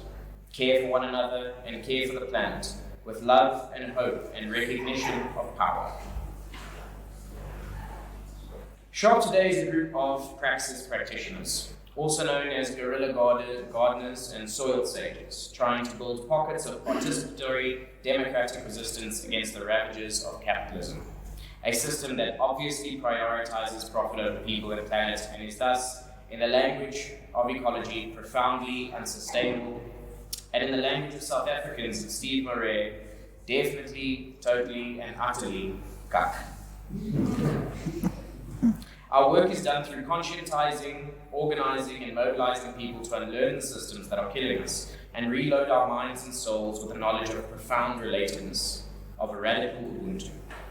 We talk, we walk, and we plant food gardens, such as the Garden of Peace in Burgers Park, Pretoria, being shepherded by Comrade Annaleta Henk, who is sitting at the back over there, as well as a few smaller cells that we have organizing in the Western Cape and in KZN. We train agroecologists and amateur gardeners in the tactical art of building systemic democratic alternatives through food. We are plural and we are caring. Personally, Steve's influence, his fierce spirit, is carried within me. As I dedicate my life to the fight for a society of equals living in harmony with nature against all forms of domination, to manifest a shared vision of an egalitarian, eco-socialist society through my politics and my work as an ecological philosopher specializing in the beauty, value, and politics of soil, something that I got from Steve. Reflecting on more of his overtly political writings, some of which I had the privilege of him sharing with me, I see in his perspective, though he was technically unlearned, the most transgressive and transformative forms of radical political knowledge that are being advanced anywhere globally today. From consensus democracy, a relatively new idea that academia seems to have stumbled upon through the decolonial turn, Bantocracy and solidarity economics, to various spiritually grounded ways of being in and being with and knowing the world. Steve was to me an eco-socialist thinker, doer, and inspiration who could easily find a place alongside the likes of Joel Cobell, Murray Bookchin, and Jesus Sepulveda. While not religious, Steve, at least outwardly, achieved a degree of peace that many with religious dispositions could only dream of. He was grounded in the soil in a way that I could only aspire to be. To close, I'd like to read something from my archives, a correspondence with Steve from about 5 years ago about leaders. He did not want Sharp to have a leader, no one in particular, quoting, "but not like a chicken running around without a head or a rudderless ship on a stormy sea." The notorious Colombian drug lord Pablo Escobar's chilling words, "Everyone has a price, the important thing is to find out what it is," captures the essence of the troubled times we find ourselves in. It certainly looks that way when it comes to those in our midst with economic and political power. But no, Pablo, not everybody has a price, and the more important thing is to find out why not. Real leaders are people who have the courage to say publicly what everyone else is whispering privately. It is not their insights that set such leaders apart from the crowd, but their courage to act and speak up when everyone else has been cowered into silence. Principled leaders would rather challenge what needs to change and pay the price than remain silent and die on the inside. His hope was that Sharp would be a vessel through which such collective leaders emerge. It would not be an easy ride, he said. It will not be in a posh car. The ones who do not have a price, the priceless ones, always throughout history ended up paying the price by getting sidelined, marginalized, vilified, and as a last resort, bumped off. We, the people, do not yet govern, but we shall. Aluta continua amani.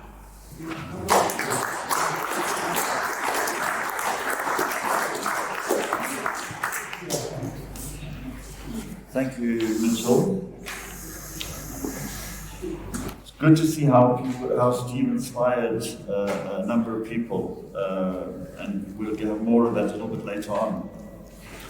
Now, many of you have got copies of Steve's wonderful book, The True Confessions of an Unrehabilitated Terrorist, which comprised largely of the reflective stories of his life and thoughts that he posted on Facebook over a period of years. Captivated readers encouraged him to put the stories together in a book. He was still working on the idea when he was diagnosed with cancer. An incredible team of people came together and worked furiously to try and get the book published while Steve was still with us. Halfway through the process, they thought they'd failed when Steve went into a coma in late September 2022. The doctors didn't think he was going to make it. We didn't think he was going to make it. But make it he did. And the book was published in time for him to see it. Not only that, there were 2 book launches, one in Greenside at the home of Rags Governor, who's with us today, and one in Kensington at the home of Maurice Smithers, who's also here today. Steve was present at both book launches, during which he read 1 or 2 of his stories. The book is on sale at Love Books in Melbourne and Book Lounge in Cape Town. And those of you who don't have a copy as yet can buy one here today or later at the family home. The books, unfortunately, that we are selling now are not signed by Steve, but Katiwe has signed them on his behalf. Fiona Wallace is one of the production team, and we're going to hear from her via an audio note about the process of putting the book together and the experience of working with Steve on it. Thanks, Brendan. Good afternoon, everyone. Fiona here from Hogsback. I'm sorry that I can't be with you in person today, but I am very definitely with you in spirit. I speak on behalf of a group of people, Farouk and Frank, Lucy and Jane, and Ian, the designer, and Omar, the publisher. All of us were involved in the production of The True Confessions of an Unrehabilitated Terrorist, our dear Stephen's special memoir.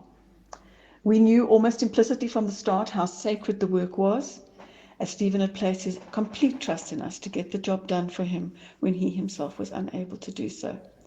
It was intense and deadline-driven, especially as we had no idea of how long we had Stephen with us. But even when he couldn't communicate, when he was in hospital, we knew, as Frank said, and felt guided by his ears and sensibilities throughout. This is a very layered book, and it's a very special book. It is, I think, a seminal book for South African literature. And just as Stephen was layered, so was his book. Right at the very beginning, we had many discussions, Stephen and I, about what the structure of the book was going to be and how it would hang together. Everything seemed so disparate, anecdotal, separate, unlinked. And then he hit on taking what he had learned from his mother as a theme of walking backwards into the future.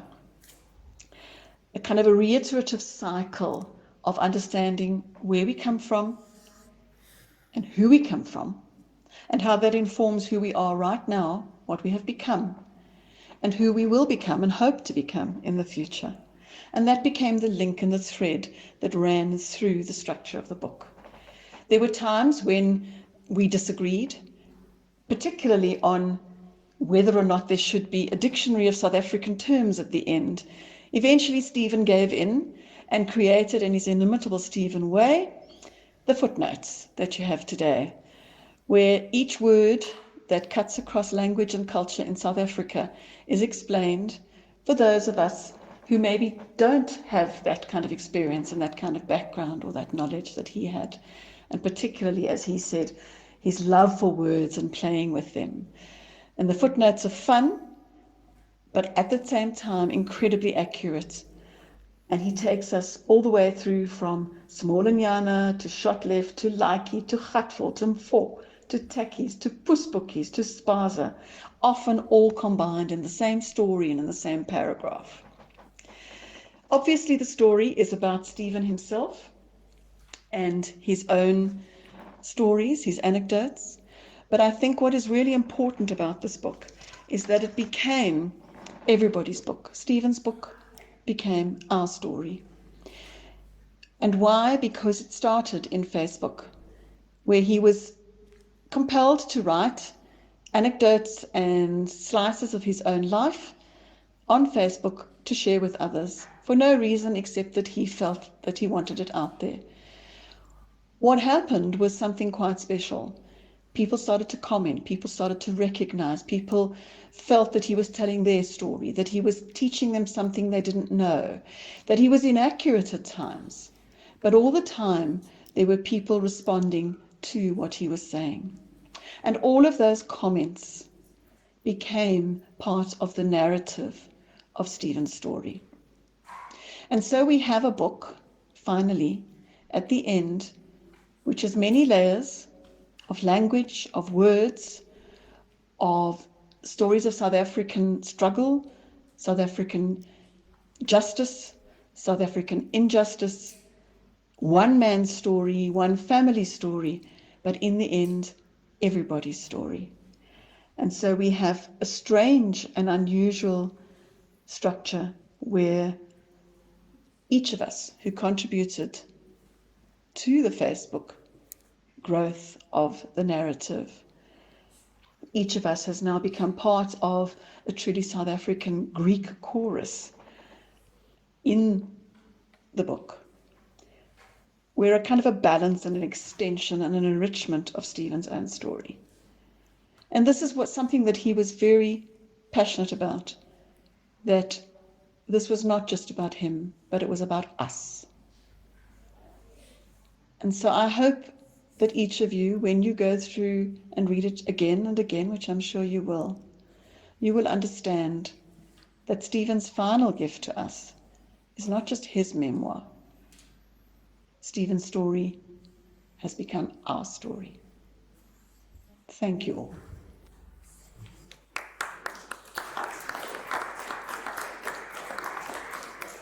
Joanna lives in Hogsback, which is why she wasn't able to be here.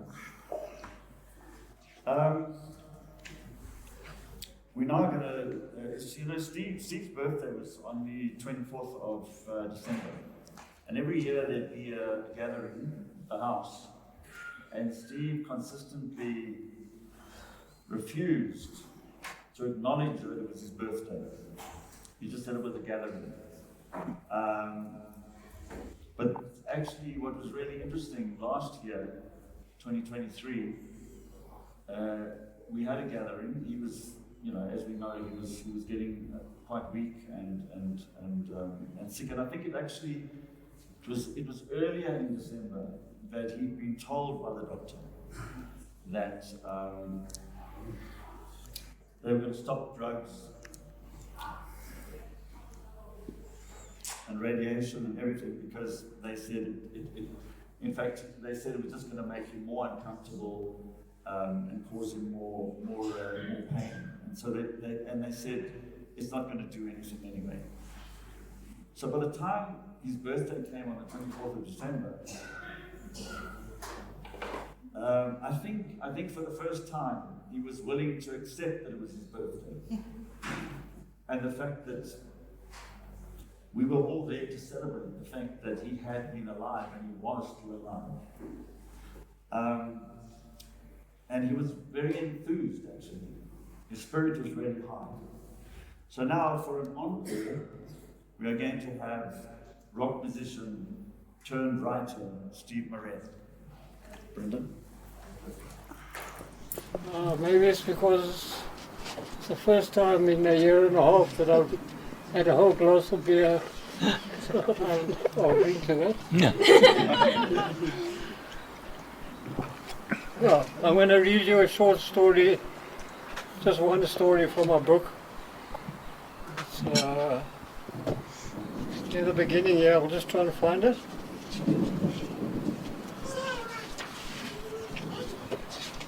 What page are you looking for, love?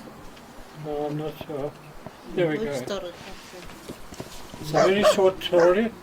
It's near the beginning of the book, page 18, and it's called Dreaming of Dying. So I thought it was rather apt. It says, recently, I dreamt I'm on my deathbed, and everyone around me is whispering to each other in hushed tones, looking somber, and giving each other meaningful glances, headaches and head shakes and hugs. There's this endless shuffling procession of family and friends and neighbours in and out of my death room, as if any sudden or quick movement or loud sound will somehow upset the process of dying. Finally, I muster up a last burst of energy and sit up in my deathbed and say with as much force as I can, for fuck's sake, what's this all the doom and gloom? Light me up, won't you? This is the most wonderful day of my life, my crowning glory, the moment I've anticipated all my adult existence. I've had a good run and been touched by many lives. What's wrong with you all? Put on some music and dance. Let's celebrate and enjoy my last moments together. You can mourn tomorrow once I'm dead and gone, and then have a big piss up afterwards. And that's all I remember of my dream. But I wake up smiling and feel contented, and wish that only 2 of my dreams ever come true. This should be one of them.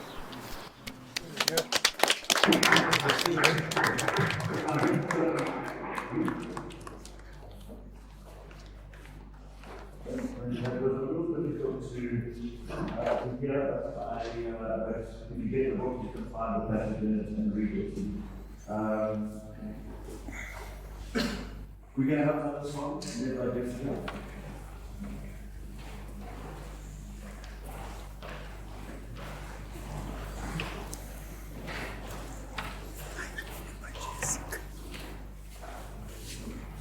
Okay, so this time we're doing Tinasimirucha. And what I can tell you about this song is that it seems to have come from the late 70s, 1970s, because the name Huerta was in it. That's why I think it's from them. So it was the era of the crocodile. And you're going to need to stand up for this, particularly when we get to Sisebacha. Because you know we're going to do this. Okay. Tina Silulucha, Asina Kukulawa. Tina Silulucha, Asina Kukulawa. Asose Sakulawa, Galama Sisebacha, Asose Sakulawa. Galama, Sisebacha, Sisebacha, Sisebacha, Sisebacha, Sisebacha, Tina, Tina, Sikomama, Sina, Kukulawa, Tina, Sikomama, Sina, Kukulawa, Asoze. Sabulawa, Galamaka, Sisebacha, Asose, Sabulawa, Galamaka, Sisebacha, Sisebacha, Sisebacha, Sisebacha, Sisebacha, Sisebacha, Sisebacha, Sisebacha, Sisebacha, Tina, Silocha, Asina, Kulawa, Tina, Silocha, Asina, Kulawa, Asloze, Sabulawa, Galamaka, Sisebacha, Asloze, Sabulawa, Galamaka, Sisebacha.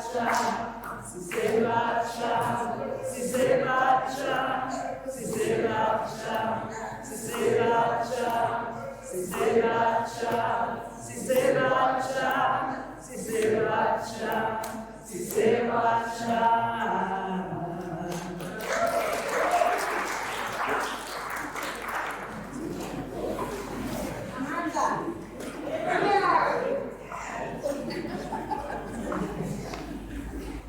you, thanks, Jessica. So as an eco-socialist, obviously Steve was very concerned about the environment and climate change and so on. So one of the young people with whom he spoke and worked on these issues was climate change activist Raisa Mohammed. Raisa is studying in Cape Town, she's a student, and wasn't able to come up, so we have a voice note, a video note, I think, in her case, to talk to us. So thanks, Brendan. Hi everyone, this is Ray, and even though I can't be there today, I'd like to share a few words about Steve. I met Steve in 2020 when I was doing a school boycott. He came to sit with us outside my school gates, and he was telling us stories about his anti-apartheid struggle and how he was in prison, and he's just the coolest and funniest soul. And he sent me photos of his garden and told me about his book, and so it's such an amazing soul. And the last time I saw him was at his birthday in December, and he read a passage from his book in which he said he had a dream that he was on his deathbed and all his loved ones are around him and sad and mourning, and he told them to stop being sad and to celebrate and have a party. And he said that if any of his dreams come true, he'd want it to be that one. And so even though it's so sad, I'm choosing to view his death as not the loss of a life, but a celebration of an incredible life that was lived. A life full of humor and inspiration and so much fire. And I'm so grateful to have known Steve.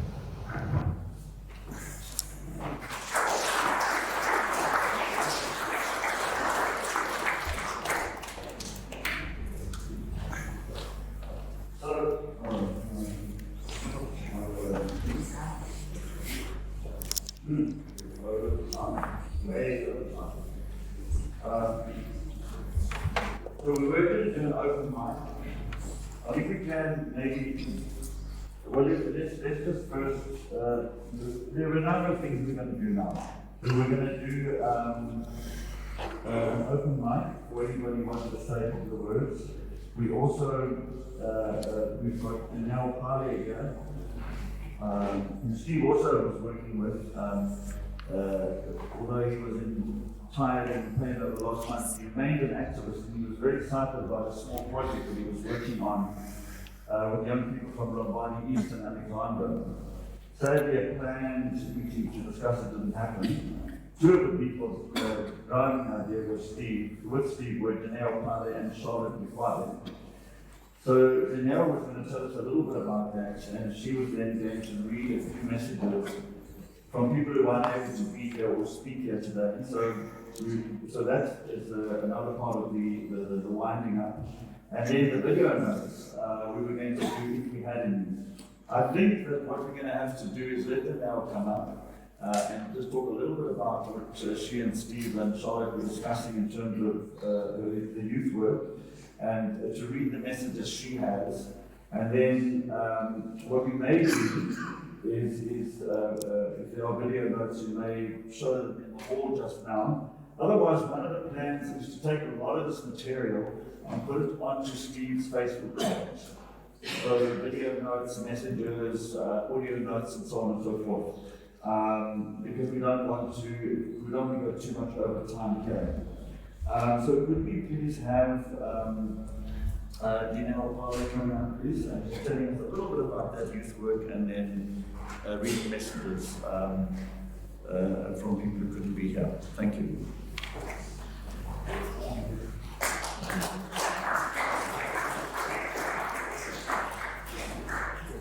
Hi everyone. I've been asked to read a message from Brasti Bobo's cousin. I'll call him Brasti Bobo, not Mr. Marais. So, yeah. Okay.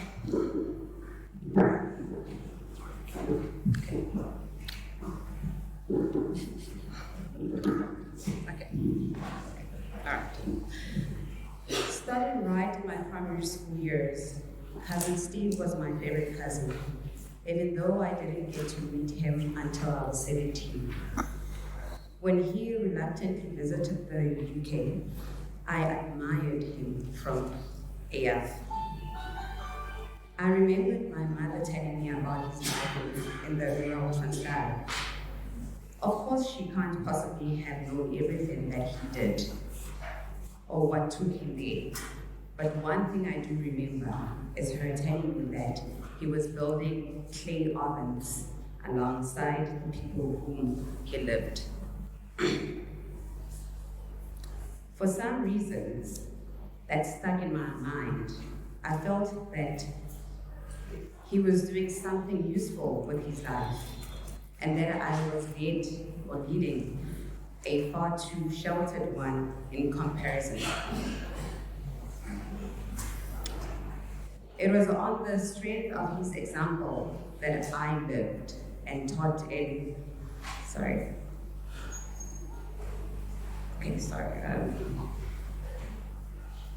It was on the strength of his example that I lived and taught in rural Kenya for a year. While I was there, Steve would send me letters which contained political thoughts and ideas. A lot of what he wrote I didn't understand. But we nevertheless exchanged several letters during that year. I still feel so honored that when he was in prison, I was one of the few people that he was permitted to send a birthday card to every year. I went to South Africa in 1989 with the sole purpose of visiting Steve in the prison in Pretoria. Ketiwe, kind and gorgeous enough to allow me to stay with her in her home and visit Steve with her. If my recollection serves me correctly, the South African government said that for every month that I remained in the country as a tourist, I could have half an hour to Steve. So I stayed for 3.5 months. But we were only allowed to be with him for just over half an hour. I remembered being shocked at how pasty Steve was, and recall his bafflement at why I would travel thousands of miles just to visit him. So my dear cousin Steve, you shaped my life, you changed it in marvelous ways. And although we were geographically distant, I felt close to you somehow. Like having an older brother, somebody that I could look up to, admire, and learn. I bless you and thank you, my cousin, brother, my friend. This is from Mr. Steve's cousin. I lost a dad when I was young at the age of 7 years. But I found a father again. I found Mr. Steve. He blessed me, he advised me, and he knew the journey that I used to take before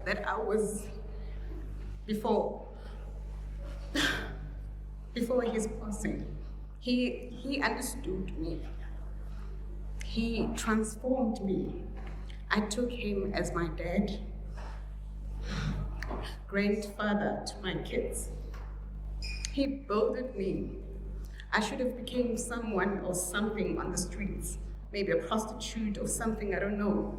But he took me in and he believed in my dream, and I am now something because of him.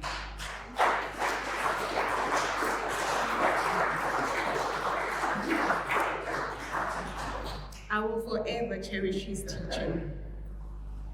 I consider old people as long as you are a year older than me, you are my elder, and I will respect you.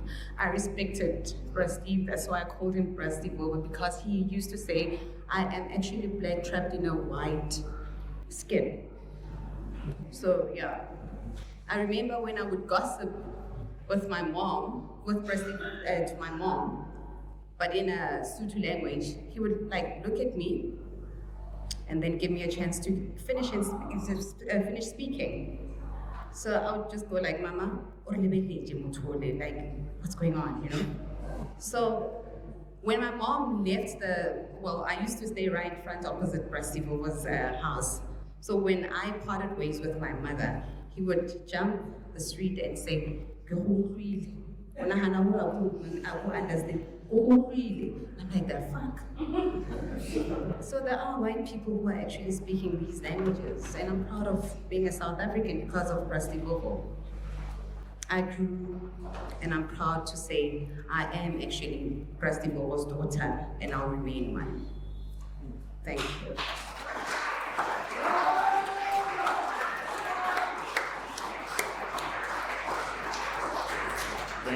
Thank you, Danielle. That was enormously moving.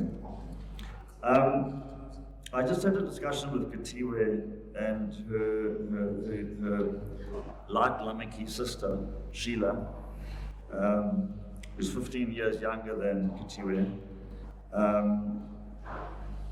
and was very close to Steve and provided wonderful support to him. She was going to read his full obituary, but if you look at the program, you'll see it's actually 5 pages long. It's a wonderful obituary, and it's really worth reading, but we've agreed that it wouldn't be appropriate to read the whole thing here now. And the thing that it's normal to do it, but I think what we heard today from people's personal inputs has been much more fulfilling and enriching. So if you don't mind, just for the formality of it, Sheila will read 4 paragraphs, 4 short paragraphs. So Sheila?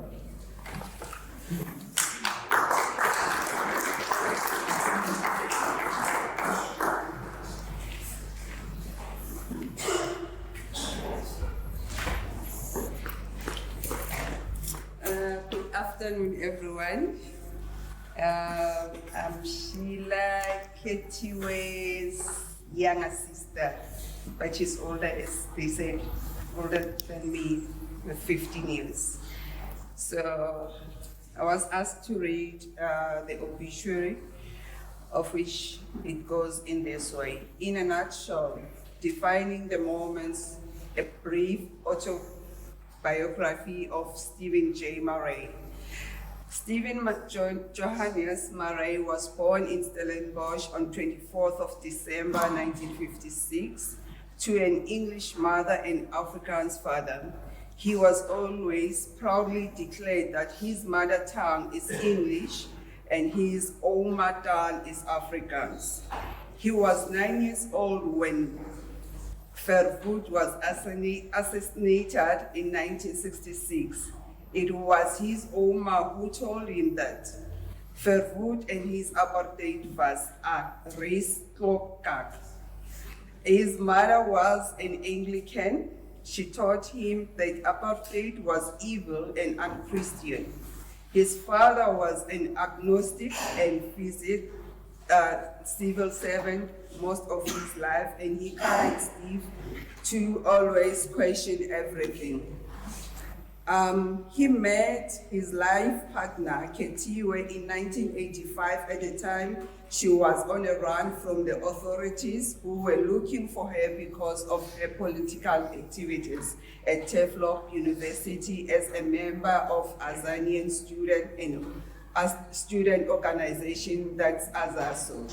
In February 1989, sometime after his arrest and conviction, they got married in a garage of Pretoria Security Prison.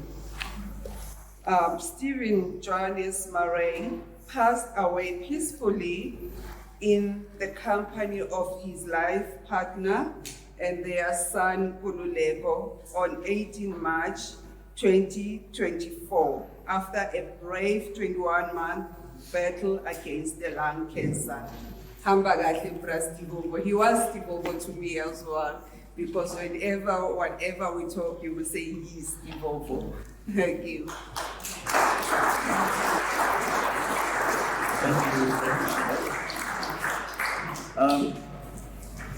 I want to just beg your indulgence because a very last minute request has come from David Cooper, who worked with Steve in EDA, which was an incredibly important organization, I think, for Steve, and Steve was a very important person in that organization. So he's asked if he can just say a few words on behalf of EDA. So Steve, David Cooper.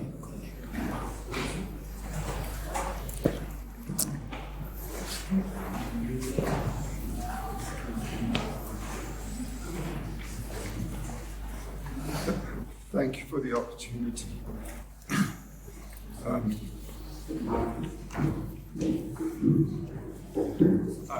worked for an organization called EDA,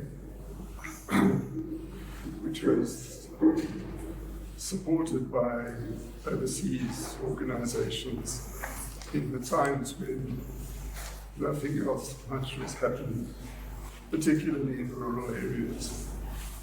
Steve joined the organization and worked together with us for quite some time. He used to travel from Lesotho to Transkei to work with farmers in those areas. And we developed a very strong working relationship. He worked with people in the fields. He worked, traveled a lot around the Eastern Cape, working with people, obviously with intent of doing harm to the government of the day. He came to a time when he needed to work away from the field and went into work in Lesotho. Marion told you what happened next when he came back carrying arms into the Transkei. We were all arrested.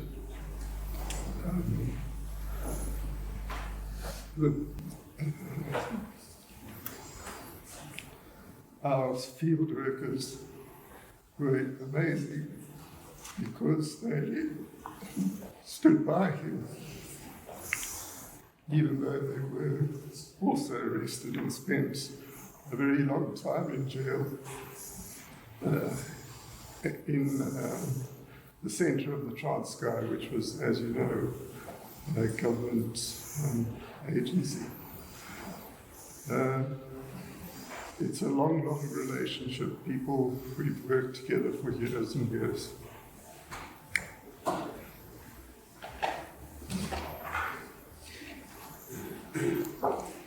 Let's all remember him with great fondness and joy. Remember the things we did, which sometimes he was pretty cross with me when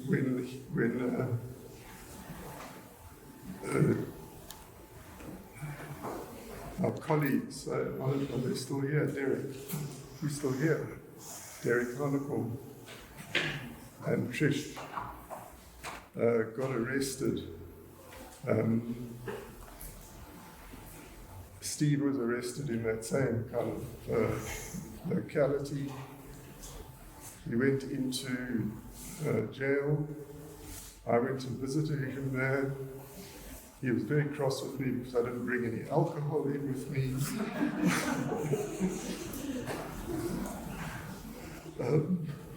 These were crazy times, really crazy times. We all must celebrate how good the times are now and make the best of our lives. Thanks very much.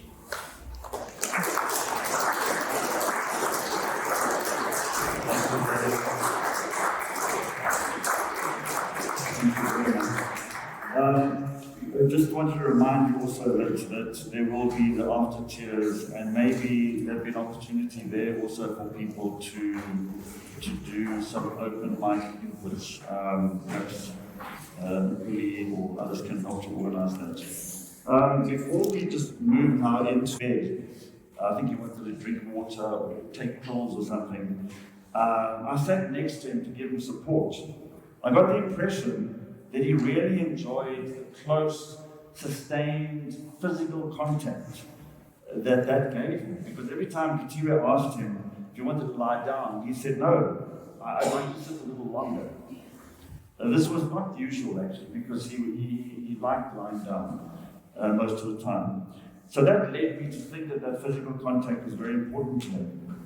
And so I want to leave you all with this thought, because it's something that I picked up from that I think that often when somebody is sick, a loved one is sick, confined to bed alone for a long time, we don't touch them enough.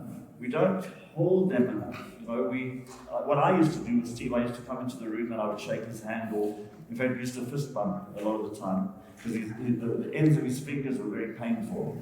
So we used to fist bump, and I'd kiss him on his forehead perhaps, or give him a small hug, but there was no sustained contact.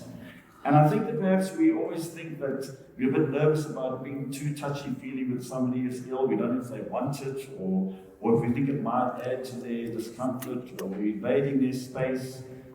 Maybe they themselves, it's such an unusual space to be in, maybe they themselves don't even think about it or ask for it. I personally wish I'd thought about it long before, because I was there very often, and over the many months that I visited, there was never any of that real physical holding contact. I remember during COVID, you know how terrible it was that people ended up dying in ICU, completely unable to be with anybody that they loved. So I just want to leave that with you, because for me it was an incredibly profound experience. And I'm so sorry that I didn't actually hold him more. We could at least ask them what they would like and let them decide. So we're now going to go into the vote of thanks, and that's going to be done, as I said, by Zazi Masola. And then from there we'll go straight into singing Nkosi Sikeleli Africa, which will also be up there, as I said, and Jessica has said that she would be happy to lead us in that as well. So, Zazi. Good afternoon, everyone. I wish to thank everyone, each and every one of you.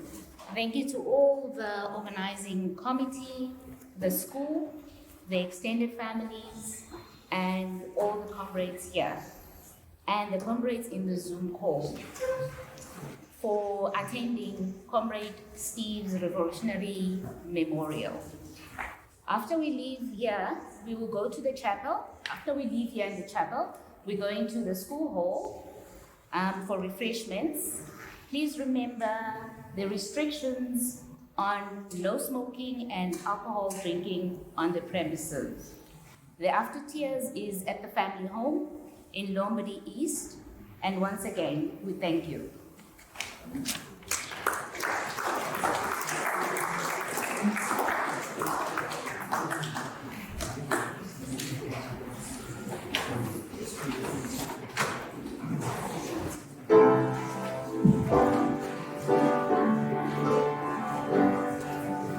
Oh,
So where?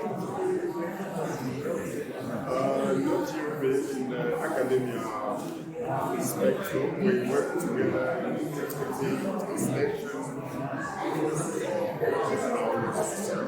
I know the house in yes.